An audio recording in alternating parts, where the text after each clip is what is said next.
What's going on, y'all? Welcome back to a Friday episode, Coast to Coast Podcast.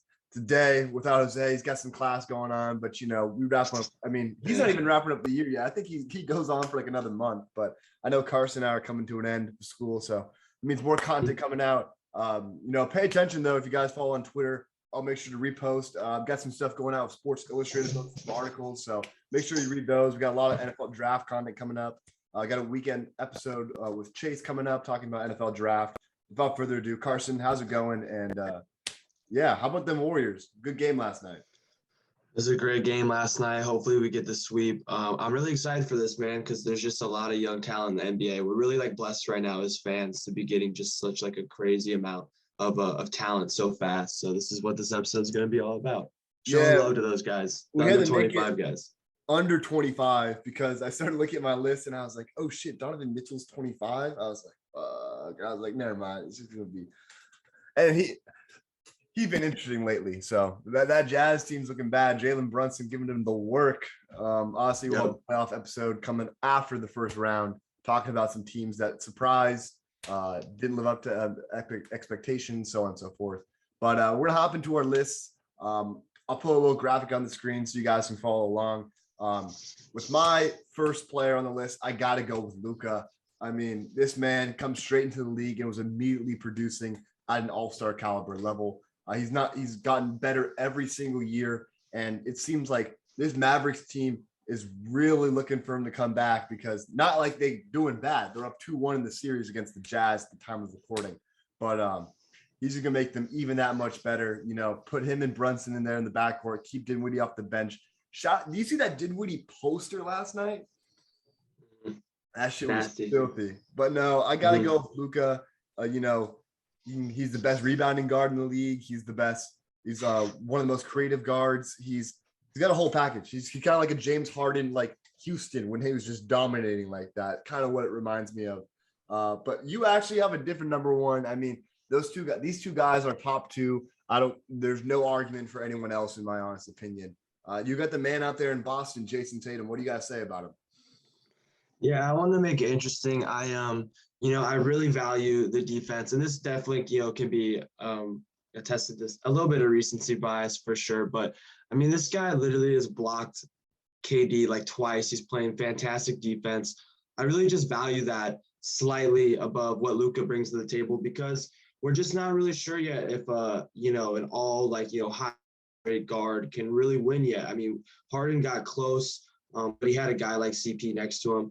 I'm not really sure, where that's going to go in the future. Now, if Luka gets a second guy, kind of like Tatum has a second guy in Brown, then I might have to reconsider. But I think as of now, I value the defense slightly, a little bit more. But there's no denying how great Luka is either. I mean, he's right there. It's really a 1A, 1B situation. I think they're really close. Yeah, and I mean, I made a prediction last episode when I said that I think Tatum's going to run away with being the clear guy in that race by the end of this, just because I think – and shout out to playmaking. Look at the stats. He's averaging 9 assists so far through 2 games, a 10-assist game and an 8-assist game. He's making some plays out there because they don't really have a true point guard. They got Smart out there at guard. They got who else they got? I mean, Derek White runs out there, Jaylen Brown, and so forth. But he's making some plays, which is good to see for this team. Robert Williams expected to be back for Game 3, but I think we all have our eyes on Game 4 to see how Ben Simmons will do in his return to the court. It's been almost a year now since he's played. I feel like it's been over a year since we've seen him on the court. But of course, Carson can I say something about Tatum real quick that I'm glad you brought up? Yeah, I love that you brought up the playmaking. I think that's really been, kind of the last thing that he's really needed. That and just the consistency and going to the basket just a little bit more. But the playmaking is huge, because that's one thing that Luka, is so much better at than Tatum. But I think if Tatum can just, really, really close that gap a little bit slightly, then that means a lot too. And I mean, I'm kind of predicting a little bit with this pick as well, because I mean, if they get out of this first round, they end up making, a finals run, it's going to be impossible not to put him up there. No, yeah. Solidifying himself as one of the best young players in the league, of course, as he already is. But then, of course, I have Tatum at 2, no explanation needed. And I think same with Carson. He's got Luka at 2. And then again, we got another switch up. And I think these two guys are both consensus at this point, 3 and 4, whatever way you want to go. I'll start with you here. You have John Morant at number 3. Talk about the guy in Memphis who looked like he was an MVP frontrunner at one point this season, kind of slipped away from him due to some injuries. Probably doesn't help that his team was 20-2 without him being out there. But let's talk about John Morant. Yeah, so Ja at 3. This one, again, like the argument we just had, super, super close. I just do value the winning a little bit more. You made the point that, earlier, off camera, that his supporting cast, is better. I mean, Trey Young, I just value the fact that Ja, they overperformed. He led them. He's, by far their leader right now. I don't care, how many games, they won without him. His winning, I value that over Trey Young and the Hawks, kind of underperforming this season. But that doesn't, I still love Trey's playmaking a little bit more than Ja's for sure. But I had to go with Ja just because of the winning. Yeah, I mean, and the reason why I'm going with Trey Young is because he's simply the best playmaker in the NBA at this point. Looking at the way they offensively impact the game, John Morant doesn't have Trey Young has the edge on him offensively in terms of offensive box plus minus. Both aren't really great defenders, but Ja is at least a tier above him in terms of defense. I mean, of course, we see the flashy blocks, use the volleyball spike last night, everything like that. But I'm also going to take I'm going to put a little bit on the resume at this point.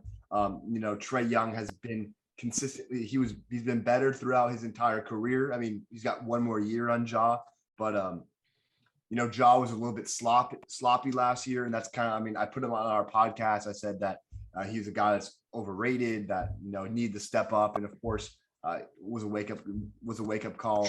We'll say it's the wake up call he needed, that he was listening to us. Yeah, and he read that for sure. Out, but and then again, he's got Desmond Bane, a guy that looks like he's going to be a fringe all-star going out through his career. He was fantastic last night in that 26-point comeback. They won by 9, so it was a 35-point swing, which is crazy. Obviously, Jaren Jackson Jr. is looking to be an elite defender. Brandon Clark, we were talking about him. He's been playing well. I'm happy that he's finally getting minutes because I know Tillman was playing over him for a while. Steven Adams, so forth. And then the Hawks, it's kind of just a combination of guards and like John Collins not really being healthy, and then Clint Capella needing to be there for them to really work. And we've already seen Trey Young lead his team to the Eastern Conference Finals and put up a fight against a team that ended up winning the finals, who are in trouble now with Chris Middleton expected to miss a couple weeks. But nonetheless, John Morant's a great player. Trey Young is a great player. I'm just trying with Trey in this situation. First player ever to lead NCAA in points and assists and NBA in points and assists, which is insane. I think Nate Archibald was the last player to lead the NBA in points and assists. And if you know anything about Nate Archibald, he played a long fucking time ago. So shout out Trey. But I guess we don't really need to talk about R4. So we'll head to number 5.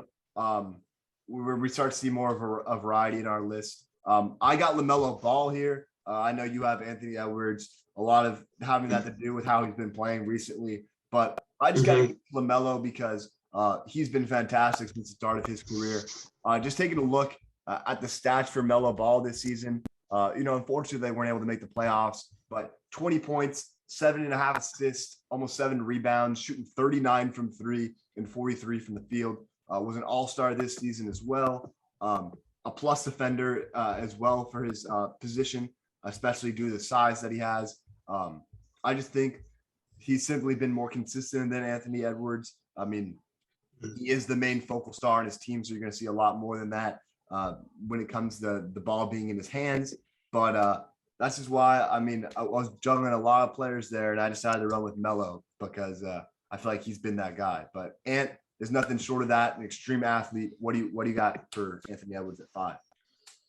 Yeah, LaMelo, you got to give it to him. He is the all-star, and I think he does, a lot more for his team in terms of just getting everybody involved. I do value that as well, that he's kind of like a guy like a Trey Young or like a Luka Doncic, where he is like the facilitator, the floor general, but he has, he has a much smaller, or maybe not much smaller, but it seems like, he's not holding the ball as much as those guys are. He doesn't have the same usage rate. He's got a smaller with bag. Edwards, man. His bag game Yeah. is big. Yeah. But with Edwards, just the way that, he's taken over, 2 playoff games now.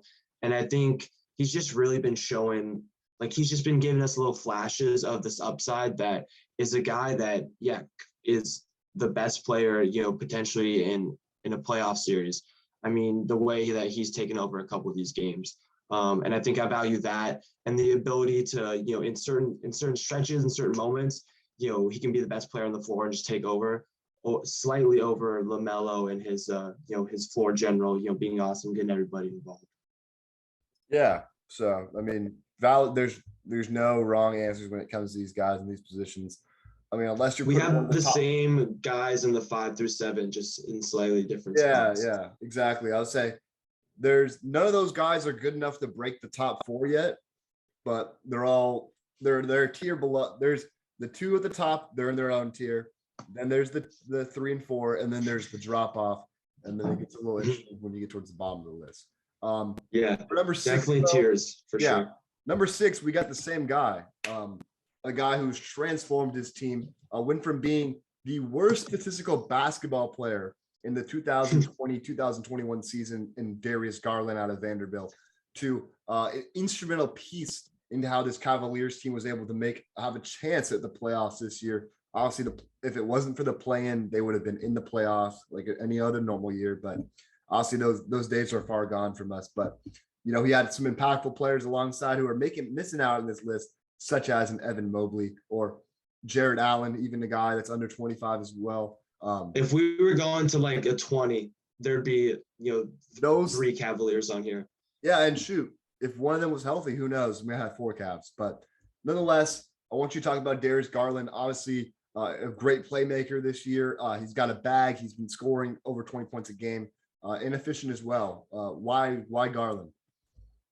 I love Garland, and I think the main reason I have him here is the fact that he's so efficient and he's so good at getting everybody involved.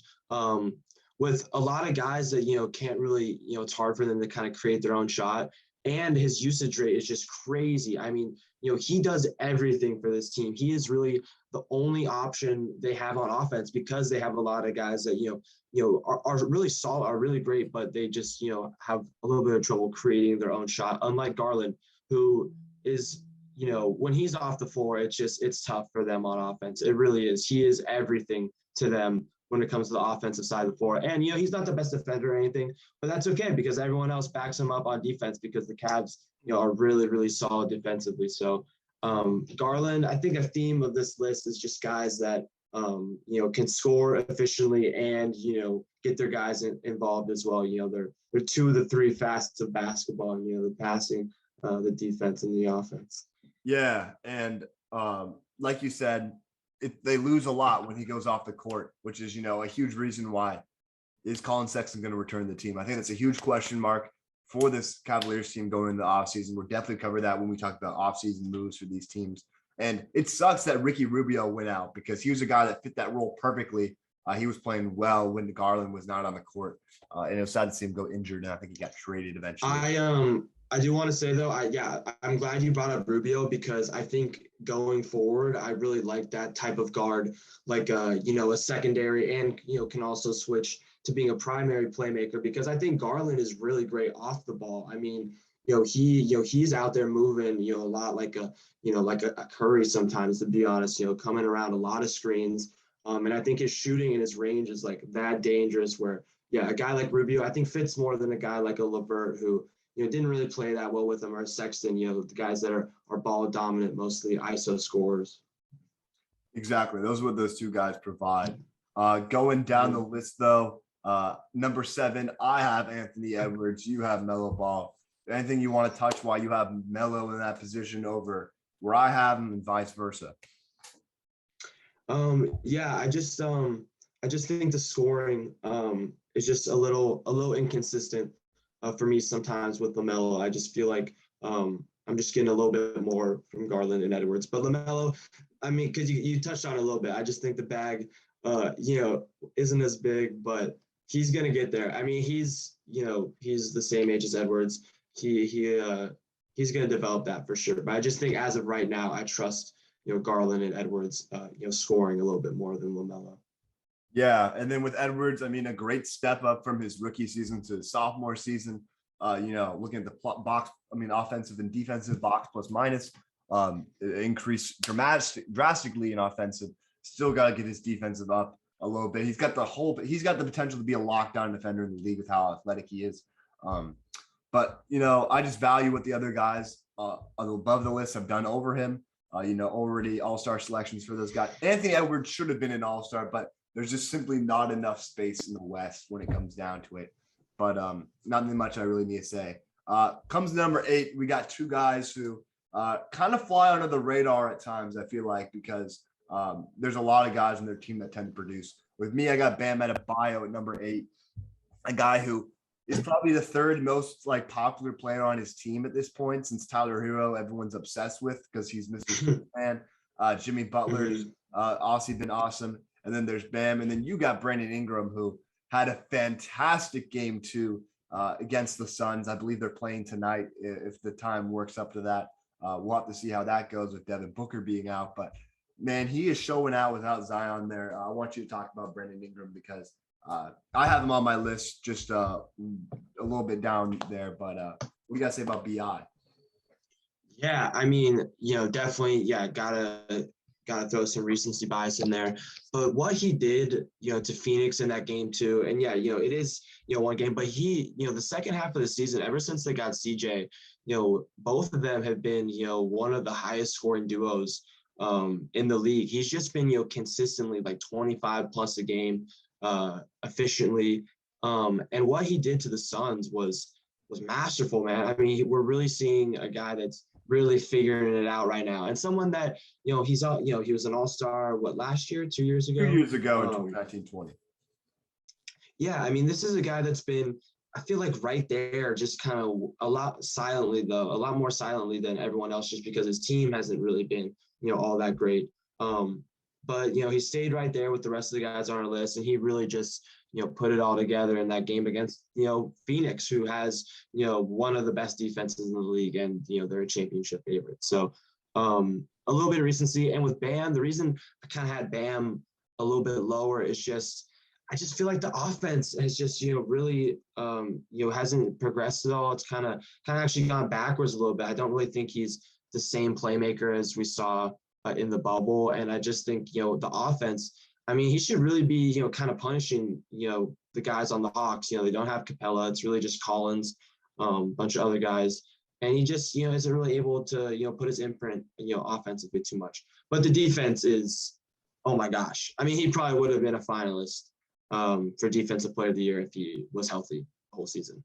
Yeah. And then just want to touch on Ingram. I mean, I'll get to him in a second, but one of the best players that goes extremely unrecognized. He's averaged 23.5 points since he's gotten to New Orleans, escaped that Lakers drama, which, man, the Lakers have looked bad these last 10 years in terms of ever since Kobe walking away from the game. It just seems like it's been a whole bunch of mess.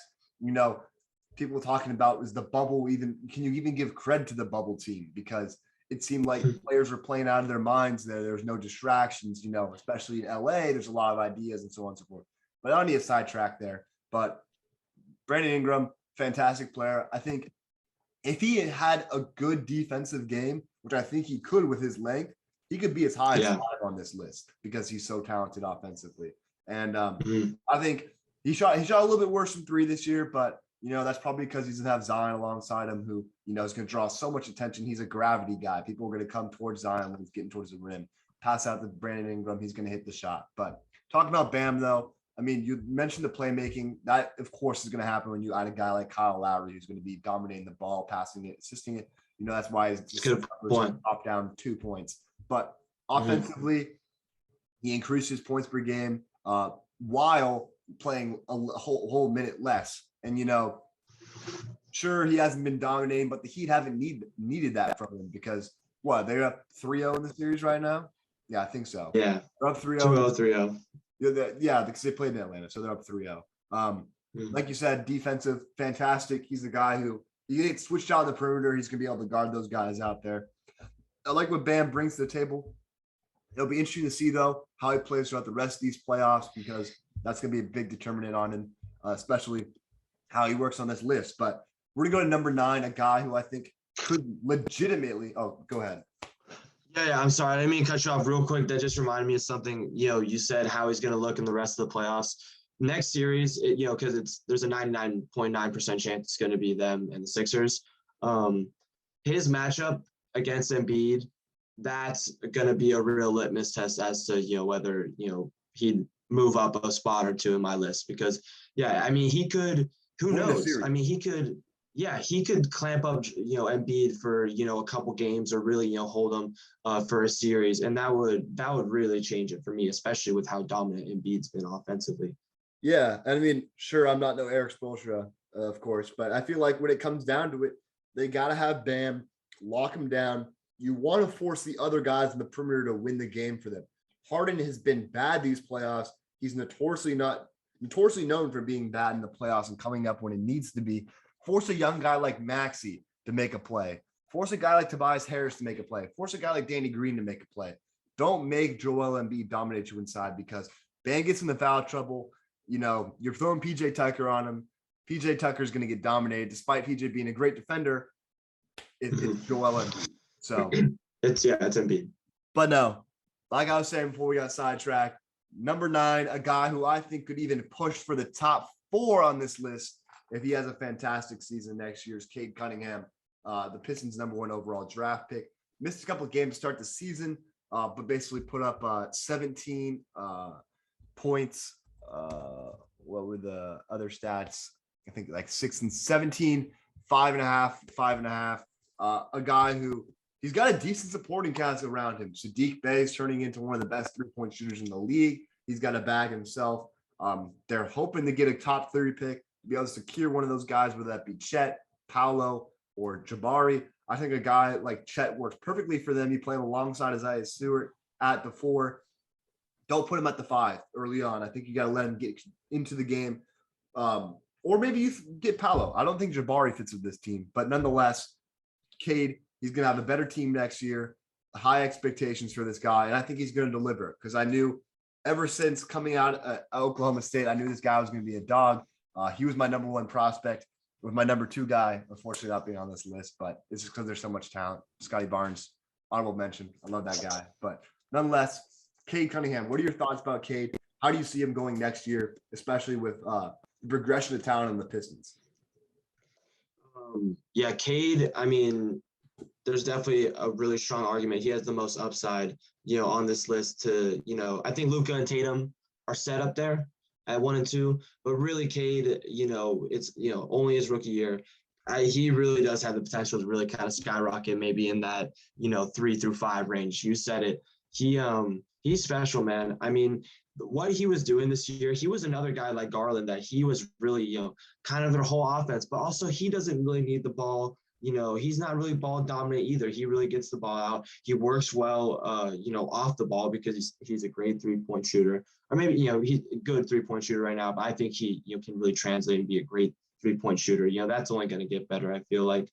I really like the upside with them. Hopefully, I'm actually praying that they, get a top 3 pick. I think pairing him, with a Chet or even a Jabari, either of those 2 guys, adding them to a lineup of Cade, Grant, Bey, and then, Stewart, that's like, I like that formula of kind of like what the Raptors did this year. Just get a bunch of like 6'6" and above guys and just go out there and be really solid defensively on the wings.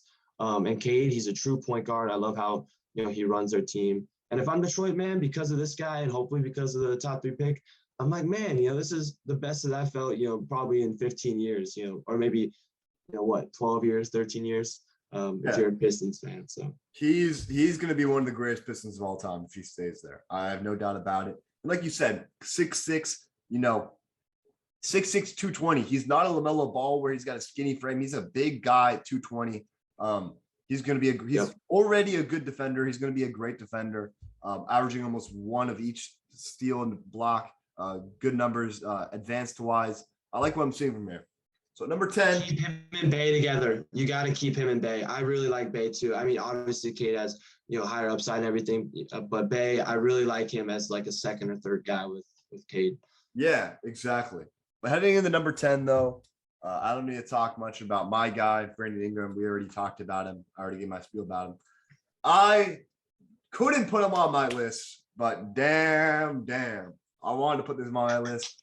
In his last 20 games, he has only had 2 games under 20 points, and those were 19 and 18 points. A guy who's been extremely dominant. He's probably going to be in the intro of this video. I'll throw it in there. But Jordan Poole, the Golden State Warriors, looks like he's on his way to be a star, causing a lot of problems out there in Golden State when it comes to guys getting contracts. He's going to want a contract. Andrew Wiggins is going to need a new contract. Draymond, Clay, so on and so forth. But He's young. I think he's only 21 years of age. People were bashing him, saying that he wasn't going to be good as a draft prospect. And look where he is now, in one of the best developing systems in the league, alongside Toronto and so forth. It's Jordan Poole. Give me why you got him at number 10, ahead of guys like a Bam Adebayo that you left off your list. Yeah, he's been dominating in the playoffs. I mean, the reason he's on this list, he's a 30-point. He's an efficient, hyper efficient. He is a hyper efficient 30-point per game, 5-10 assist guy, really great playmaker as well. You've been seeing those dimes he's been throwing out. It's been crazy. 30 points per game, 5-10 assist guy in the playoffs, legit. An argument against Poole, or taking him off the list is that he, has the best supporting cast. I mean, he gets he gets a ton of space and gets to do whatever he wants because he has Clay and Curry in the same backcourt, and their defense is really good. But he's just been playing too well to not put on this list.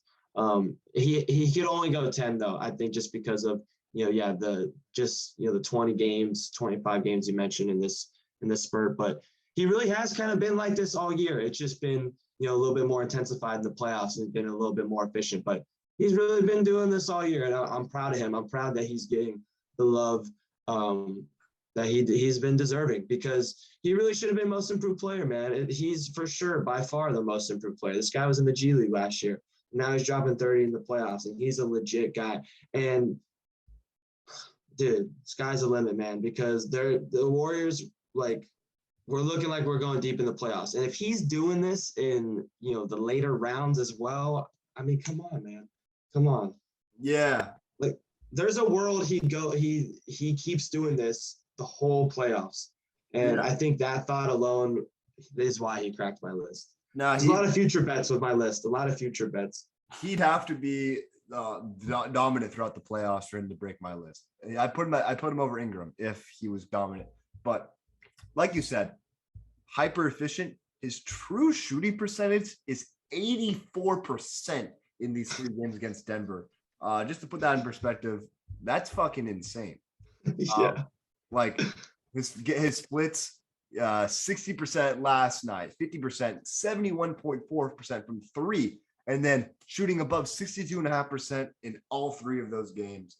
Some free throw struggles though that I mentioned last night, but you guys can go ahead. I just tweeted on Twitter. At the time of recording, I just dropped an article talking about game 3 and all those guys. But nonetheless, some honorable mentions you want to mention. I'll just go quickly off mine. Obviously, Jordan Poole, a guy that didn't even make ESPN's top 25. RJ Barrett. Yeah. Obviously, they aren't paying attention because, sure, New York Knicks, they're a little bit of a dumpster fire at times, but he's been great in his progression. At 20 points a game. He closed the season really strong. Really, really. Yeah, defense, playmaking. He's going to be a guy out there. I could see him being a dark horse to make the All-Star game next year. A guy that people wouldn't expect. Obviously, I got Jordan Poole, my honorable mentions, and I think we both got him. Zion, if he was playing, he would already be in the top. He'd be at number 5 or something like that. Yeah. Let's talk about that real quick. We got to give Zion a couple minutes because, this is a guy, it's just such a shame that, he's been getting these injuries. But, look at last year when he was healthy, he was an all-star in his second season. He was like 26 a game and, 5 rebounds or whatever, shooting like close to like 70% from the field. I mean, it was just insane what he was doing. And yeah, when he's healthy, yeah, you said 5. Yeah, he's probably right there, 5 or 6, right there. He's that good. It just sucks that, he's been getting freaky injuries. I wouldn't put anyone on I would put him at 5 because the way Ja's year, I mean, we don't know what his year would have looked like, but kind of based off what he did his last time playing, he'd be at 5 on my list because I couldn't put Ant above him, couldn't put Lamelo, all those guys. So hopefully he comes back. He's got a great supporting cast next year. He's got Jonas Valanciunas, Jackson Hayes, himself, of course. Can we talk about how Jackson Hayes game 2 turned into like Will Chamberlain for like a 3-minute stretch? Bro, he's actually been nasty since they put him at power forward. Shout out to him. And hey, I know a guy that we don't have him on this list, but these guys get shouted out. He's not on any of our honorable mentions. Shout out Herb Jones, one of the league's favorite players. He's going to be he gives me Marcus Smart vibes is what I think he could be to that team. A really gritty defender, kind of spark plug of a guy.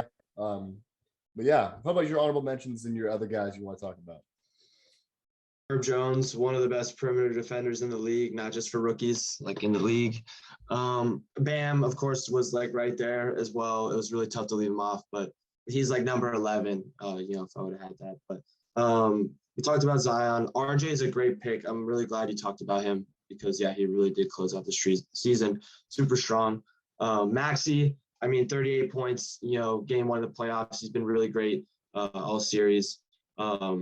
Really, kind of the second most important guy. I mean, he's been a lot more consistent than Harden has. And I think, like you really talked about it, he's the difference maker in that Heat series because I don't really trust.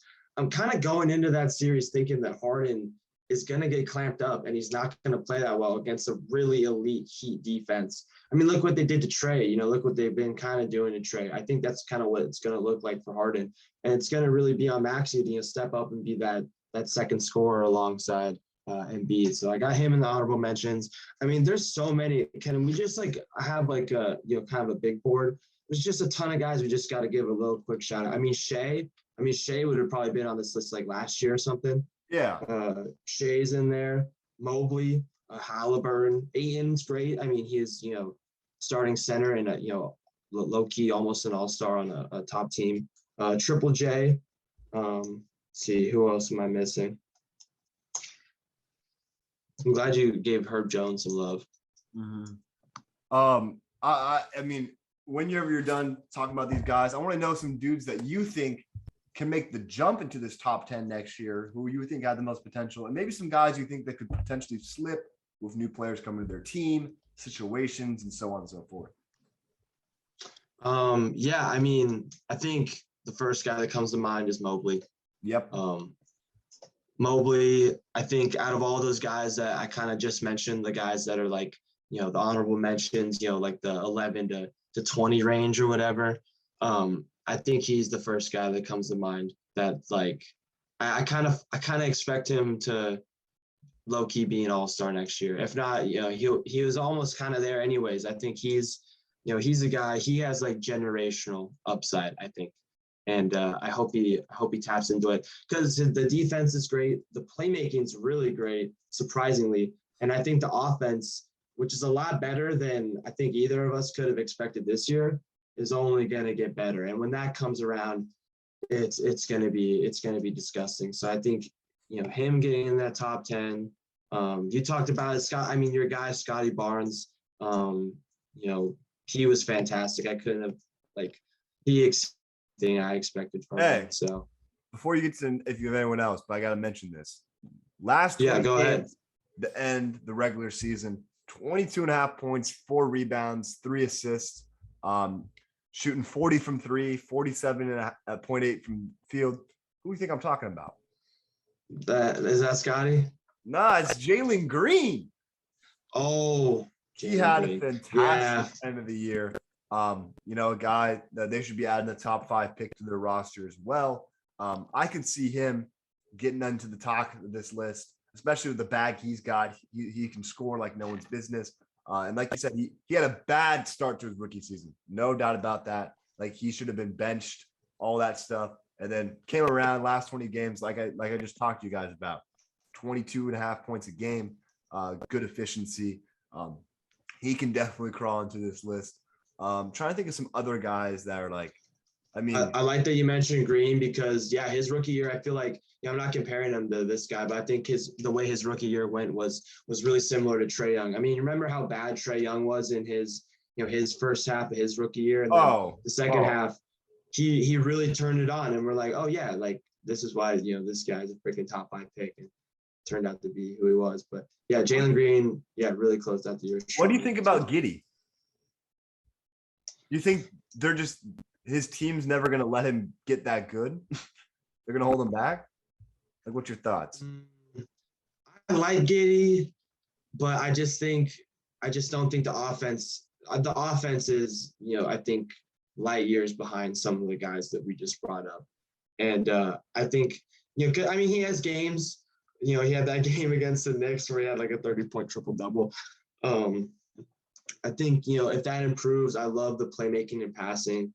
But I just think, his attributes, his play style is just solid. It's just good. He'll be a solid guy, maybe a little bit below an all-star level. But I think the upside is just so much higher on the guys ahead of him. So I think he may be, maybe in a year or two, it could be like top 25, maybe top 30. I don't know. I think I just love the upside of those guys better. It's just the offense for me. You know who's someone who should have been on this list, but he couldn't stay on the court?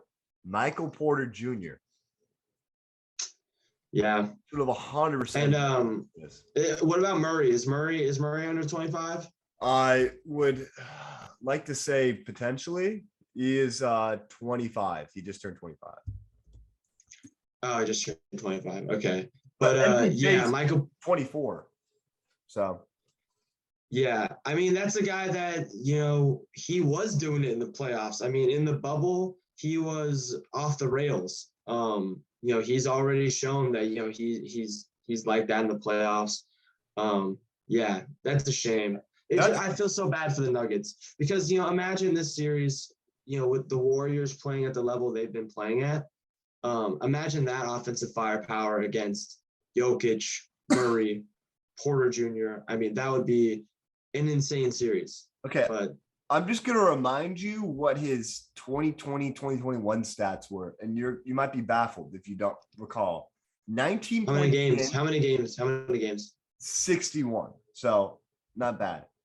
19 points a game, 7.5 rebounds, 80% from free throw, 44.5 from 3, and 54% from the field.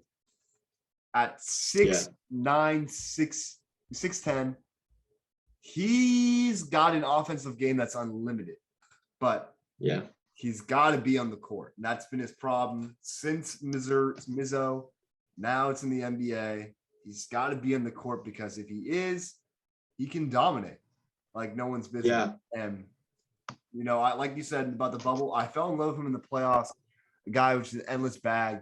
And, man, it's unfortunate. He's kind of a guy like Ant that you said it, bro. Like his offensive game can get so scary sometimes where, he can really take over. And there's really not much you can do with Edwards. It's his athleticism, and with Porter, it's just the fact that he can just get a shot off whenever he wants, and he's great off the ball. He really is kind of like a 6'10", like Klay Thompson a little bit, and it's really scary. It's really scary. Yeah, like that's what Jabari. Without the defense, I just mean offensively. You know what I'm saying? Like coming off picks and stuff. That's what people hope Jabari Smith turns out to be. Yeah, he's got a great jumper. Yeah, but we can talk all day, but appreciate you guys for listening. Like I said, NFL draft content coming soon. Make sure pay attention to Twitter, read the article about the Warriors and such, but appreciate you guys listening. Carson, we had a good episode. More stuff coming soon. We'll be talking playoffs.